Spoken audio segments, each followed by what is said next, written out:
আজকে আমরা ডিসকাস করব নেটওয়ার্কের পাঁচটা খুব ইম্পর্টেন্স কমেন্ট সম্পর্কে যেগুলো আমাদের নেটওয়ার্ক কানেক্টিভিটি এবং নেটওয়ার্ক ইস্যু রিজলভ করতে সাহায্য করে এবং এই কমেন্ট থেকে আমরা খুব ইম্পর্টেন্স কিছু নেটওয়ার্ক ইনফরমেশন পেয়ে থাকি। চলো নমস্কার বন্ধুরা, আমি গৌরীনাথ, তোমাদের অনলাইন টেক এডুকেটর। আজকে আমরা জানবো পাঁচটি গুরুত্বপূর্ণ network comments, real practical example, trouble shooting steps এবং ইন্টারভিউ কিছু টিপস অ্যান্ড ট্রিক্স। তাই এই ভিডিওটি শেষ পর্যন্ত দেখবে এবং ফলো এবং লাইক শেয়ার করে দেবে।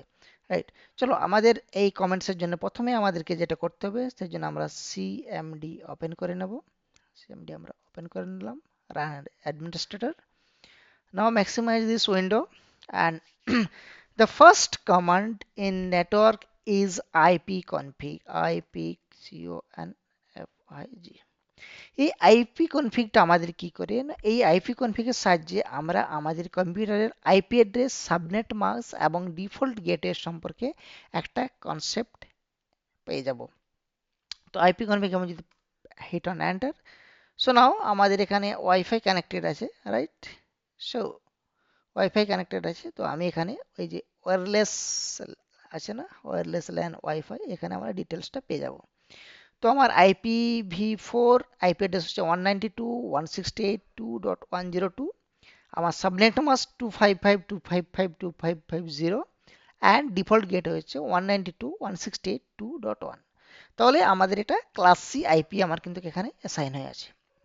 এখানে আমরা তিনটা অপশনস পেয়ে গেলাম। নেক্সট আমাদের আরেকটা অ্যাডভান্স কমান্ড আছে, যেটা এটা বোনাস এর সাথে, সেটা হচ্ছে যে IP config space slash all and hit on enter and you can get all the details. All the details means এখানে আমরা কি কি পেয়ে যাব সেটা একটু দেখে নিই।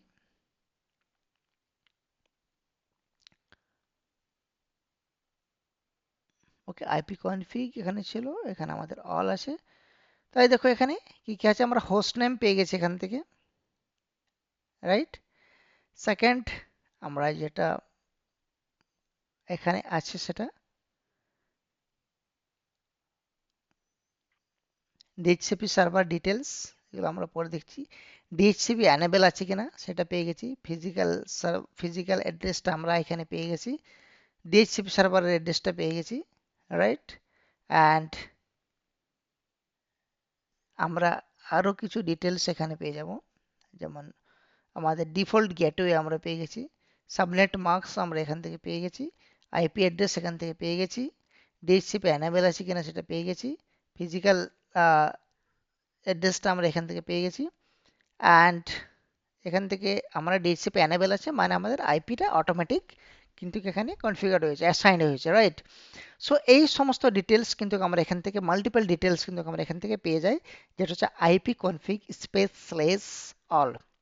নেক্সট আমাদের যে কমেন্ট আছে সেটা হচ্ছে পিং, এবং এই পিং কমেন্টটা কেন ইউজ করা হয়, এটা বলে পিআইএনজি।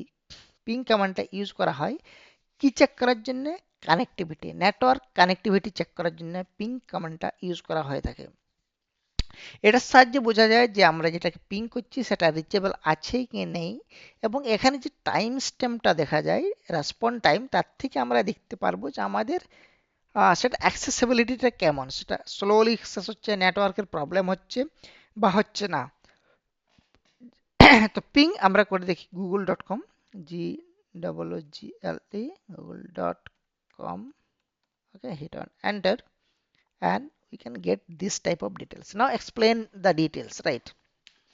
এখানে কি হয় না, প্যাকেটের আদান প্রদান, কানেক্টিভিটি চেক করা হচ্ছে কার সাথে? google.com যে সার্ভার আছে তার সাথে। সেখান থেকে দেখা যাচ্ছে এই যে আমাদের টাইমটা সেটা লাগছে 49 millisecond, 47 millisecond, 48 millisecond এবং 51 millisecond. That is very normal. তাহলে আমরা এখান থেকে রিপ্লে পাচ্ছি ফ্রম দিস সার্ভার, এর থেকে রিপ্লে পাচ্ছি, এবং রিপ্লেতে কি পাচ্ছি না, এটা পাচ্ছি, মানে আমাদের এখানে রিচেবল হচ্ছে, সেটা সময় লাগছে আমার 49 মিলি সেকেন্ড। পিং স্ট্যাটিক্স ফর এইটা প্যাকেট সেন্ড, চারটা প্যাকেট আমাদের পাঠানো হয়েছে, 1 2 3 অ্যান্ড 4, 4টা প্যাকেট পাঠানো হয়েছে, 4টাতেই রিসিভ হয়েছে, কোনো লস্ট হয়নি। মানে নেটওয়ার্ক আমাদের ঠিকঠাক চলছে, 0% লস্ট হয়েছে এখানে। এটা এর explanation. Approximate round trip time in milliseconds, minimum 47 millisecond, maximum 51 millisecond, average 48 millisecond. তাহলে এখানে আমাদের সবকিছু নর্মাল আছে। এখানে যদি আমাদের রিপ্লেটা অন্য কিছু আসতো, তাহলে কিন্তু আমাদেরকে দেখতে হতো যে এখানে কিছু প্রবলেম আছে, রিপ্লে হচ্ছে না, টাইম আউট দেখাচ্ছে, সেক্ষেত্রে আমাদের এখানে প্রবলেম হতে পারে। সো সেটা ছিল পিং কমান্ড। নেক্সট আমাদের হচ্ছে ট্রেসার্ট, এবং এই ট্রেসার্ট কমান্ডটা ইউজ করা হয়ে থাকে আমাদের কোনো একটা ডিভাইসকে ফাউন্ড করার জন্য, যে এই ডিভাইসটাকে আমাদের কোথায় পৌঁছানো আছে। ধরো আমি একটা কম্পিউটারে বসে আছি, আমার অফিসে আরেকটা কম্পিউটার আছে অন্য সেকশনে, আমি সেটাকে কমিউনিকেট করছি এবং সেটা আমি দেখতে পারবো যে আমার এটা কোথায় কোথায় দিয়ে যাচ্ছে সার্ভারটা। মানে আমার এই যে পিং একটা প্যাকেট আমার যাচ্ছে, সেটা প্রথম আমার ডিএনএস সার্ভারে গেল, ডিএনএস থেকে ফায়ারওয়েলে যাবে, ফায়ারওয়েলের পর থেকে যদি একটা ফায়ারওয়েল আলাদা ফায়ারওয়েলে থাকে, বা যদি আমার ডিএনএস সার্ভার আলাদা থাকে, তাহলে সেই ডিএনএস সার্ভারকে সে কল করবে, সেই ডিএনএস সার্ভার আবার তাকে কল করবে। এইভাবে কিভাবে হচ্ছে সেটা আমরা কিন্তু এখান থেকে দেখতে পারবো। সো এই কমেন্টের সাহায্যে আমরা কি করতে পারি, ডিলেটাও চেক করতে পারি যে কত ডিলে হচ্ছে, মানে ডিস্টেন্সটা কত, তার মাঝে কতগুলো ডিভাইস কানেক্টেড আছে, সেগুলো কিন্তু আমরা চেক করতে পারি। এবং রুট আইডেন্টিফাই প্রবলেম করতে পারি, কি কি রুট আছে। তাহলে নর্মাল আমরা একটা দেখে নিই। আমরা এখানে একটা দেখতে পারি যে ট্রেসার্ট আমি কি করব, আমার যে ডিএনএস সার্ভার ছিল সেটাকে আমি একবার পিং করে দেখব। আমার ডিএনএস সার্ভার এবং ডিএইচসিপি সার্ভার একটাই, যেটা হচ্ছে এটা ডিফল্ট গেটওয়ে যেটা আমার ছিল, সেটা হচ্ছে কি না 192.168.2.1।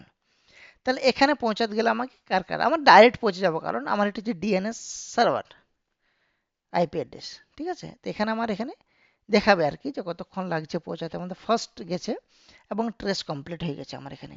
ঠিক আছে, এখানে যদি আমি আলাদা কিছু করি, ট্রেসার্ট google.com, এটাতে যদি পৌঁছাতে চাই তাহলে অনেকগুলো লেয়ার আমাকে কিন্তু এখানে দেখাবে। আমি যেহেতু ডিএনএস সার্ভারটাকে আমার ফার্স্ট রিপোর্ট করি, সেজন্য এখানে আমাদের শুধু ডিএনএস সার্ভারটাকে দেখিয়েছিল। এখানে আমরা দেখি যদি, তাহলে অনেকগুলো লেয়ার যাবে। প্রথম আমরা দেখো ডিএনএস সার্ভারকে রিচ করেছে, মানে আমি যদি google.com-এ যেতে চাই তাহলে আমাকে ডিএনএস সার্ভারের মধ্যে দিয়ে যেতে হবে। তাহলে ফার্স্ট আমার যে রিকোয়েস্টটা যাবে, যে প্যাকেটটা যাবে, সেটা ডিএনএস সার্ভারে যাবে। নেক্সট এগুলো কিন্তু দেখাবে যে কোথায় কোথায় যাচ্ছে।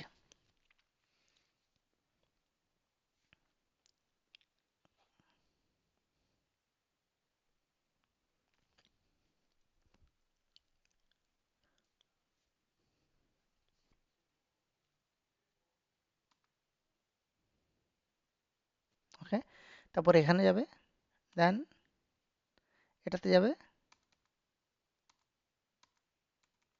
তো এইভাবে আমাদের কিন্তু যে পাথটা আছে, এটাতে প্রথমে মানে আমার যে প্যাকেটটা যাচ্ছে সেটা এইখানে সার্ভারে যাচ্ছে, এই সার্ভার থেকে তারপরে আমার এই সার্ভারে যাবে, তারপরে এখান থেকে এই সার্ভারে যাবে, তারপরে আমার এই সার্ভারে যাবে। মানে বুঝতে পারছো যে আমার ডিএনএস আমি যদি google.com-এ পৌঁছাতে যাই, কতগুলো পাথ, কতগুলো ডিভাইস আছে তার মাঝে, তারপরে আমি কিন্তু গুগলের যে সার্ভারটাকে অ্যাক্সেস করছি বা google.com-এর যে সাইটটাকে অ্যাক্সেস করছি, সেখানে কিন্তু আমি পৌঁছতে পারবো। তো যাই হোক, এইভাবেই কিন্তু অপশানসগুলো দেখাবে। ঠিক আছে, যেহেতু অনেকগুলো ডিভাইস আছে সেই জন্য ওরা রিকোয়েস্ট টাইম আউট করে দিচ্ছে, সব রিকোয়েস্ট নেটওয়ার্কের প্রবলেমের জন্য। তো যাই হোক, আমরা এখানে চলে আসি এবারে নেক্সট কমান্ডের জন্য। এটা জাস্ট আমাদের একটা কনসেপ্ট ছিল যে কীভাবে করা যায়, রাইট। নেক্সট আমরা যেটা জানবো, এনএস লুকআপ। এই এনএস লুকআপটা কি? এনএস লুকআপটা হচ্ছে আমাদের ডিএনএস ট্রাভেল শুটিংয়ের জন্য এবং ওয়েবসাইট অ্যাক্সেস প্রবলেমের জন্য কিন্তু আমাদের এই ডিএনএস সার্ভারটাকে, সরি, এই এনএস লুকআপ কমান্ডটাকে ইউজ করা হয়ে থাকে। ঠিক আছে, এই আমি এনএস লুকআপ যে কমান্ডটা আছে, এনএস লুকআপ কমান্ডের সাহায্যে কিন্তু আমরা বুঝতে পারি যে আমাদের ডিএনএসটা কাজ করছে কি করছে না। কারণ এনএস লুকআপে যদি আমরা হোস্ট নাম দিই তাহলে আমাদের আইপিতে, এবং আইপি দিলে হোস্ট নামে কিন্তু আমাদেরকে কনভার্ট করে দেখায়। বাট আমার এখানে দেখাবে না, কারণ আমার এইখানে আমার যে কম্পিউটার সেটা ওয়ার্ক স্টেশনে আছে, ডোমেনে নেই। সেটা যখন তখনই দেখাবে যদি ডোমেনে থাকে, রাইট। বাট আমরা কমেন্টটা এখানে অ্যাপ্লাই করে দেখবো আমাদের রেজাল্ট কি আসে, এবং তারপর আমরা অ্যানালিসিস করে দেখাচ্ছি। ঠিক আছে, এনএস লুকআপ 192.168.2.102 এটা ছিল আমার IP address, right? And hit on enter, right? তো এটাতে কিন্তু আমার কিছু ফাইন্ড করতে পারছে না। সার্ভার আননোন, অ্যাড্রেসটা এটা আননোন, কারেন্ট ফাইন্ড এত, সার্ভার ফেল্ড। যেহেতু আমার এটা কিসে আছে না ওয়ার্ক স্টেশনে আছে, সেই জন্য এটাকে ফাইন্ড করতে পারছে না। এটা যদি আমার ডোমেনে থাকতো তাহলে কিন্তু এটাকে আমার ফাইন্ড করে দিত যে আমার এই আইপি অ্যাড্রেসের এগেনস্টে এই হোস্ট নেমটা আছে বা এই হোস্ট নেমের এগেনস্টে এই আইপি অ্যাড্রেসটা আছে। That's it. So NS lookup আমরা বুঝে গেলাম। নেক্সট আমাদের যেটা ইম্পর্টেন্স একটা, সেটা হচ্ছে নেট স্টার্ট। এই নেট স্টার্ট কমান্ড দেখা যায় কোন পোর্ট ওপেন এবং অ্যাক্টিভ অবস্থায় আছে। এটা বিশেষ করে আমাদের ইউজ করা হয় বিভিন্ন সিকিউরিটি মনিটরিং এবং মালওয়্যার ডিটেকশনে। এটা কিন্তু আমাদের খুবই কাজে লাগে। তো এটার সাহায্যে আমাদের পোর্টস ওপেন স্টেটসটা দেখা যায়। সেই জন্য আমরা এখানে টাইপ করতে হবে net start, STAT, net start, right? And hit on enter. Hit on enter করলে আমাদের দেখা যাবে যে কি কি পোর্ট আমাদের এখানে ওপেন আছে এবং কি কি পোর্ট ওপেন নেই। দেখো টিসিপির যে পোর্টগুলো ওপেন আছে সেগুলোকে আমাদের কিন্তু এখানে দেখা যাচ্ছে, রাইট? সো যে সমস্ত পোর্টগুলো এখানে ওপেন হয়েছে প্রত্যেকটা পোর্ট কিন্তু এখানে দেখাবে, এবং এনেবল থাকলেও দেখাবে, এনেবল যদি না থাকে তাও দেখাবে, right? All the ports will be showing here using the net start. তো আজকে আমরা জানলাম নেটওয়ার্কের খুবই গুরুত্বপূর্ণ 5টি কমেন্টস, যেগুলো আমাদের ট্রাবল শুটিংসে খুবই কাজে লাগে। নেটওয়ার্ক ট্র্যাকিং বলো, নেটওয়ার্ক স্লোনেস চেক করার জন্য, সার্ভার রিচেবলের জন্য, ওয়েবসাইট অ্যাক্সেস সলিউশনের জন্য। তো এইসব কাজে আমাদের প্রত্যেকটাতে কিন্তু প্রত্যেকটাই খুব কাজে লেগেছে, রাইট? তাহলে তোমরা যদি এরকম আইটি এবং নেটওয়ার্কিং শিখতে চাও তাহলে কমেন্ট সেকশনে অবশ্যই লেখো নেটওয়ার্কিং বা আইটি। ভিডিওটি ভালো লাগলে লাইক করো, চ্যানেল সাবস্ক্রাইব করো, এবং সমস্ত নোটিফিকেশন পেতে বেল আইকনটাকে কিন্তু প্রেস করতে ভুলবে না, কারণ আমি নিয়মিত নেটওয়ার্ক এবং আইটি রিলেটেড ভিডিও পোস্ট করে থাকি। So thanks for watching this video.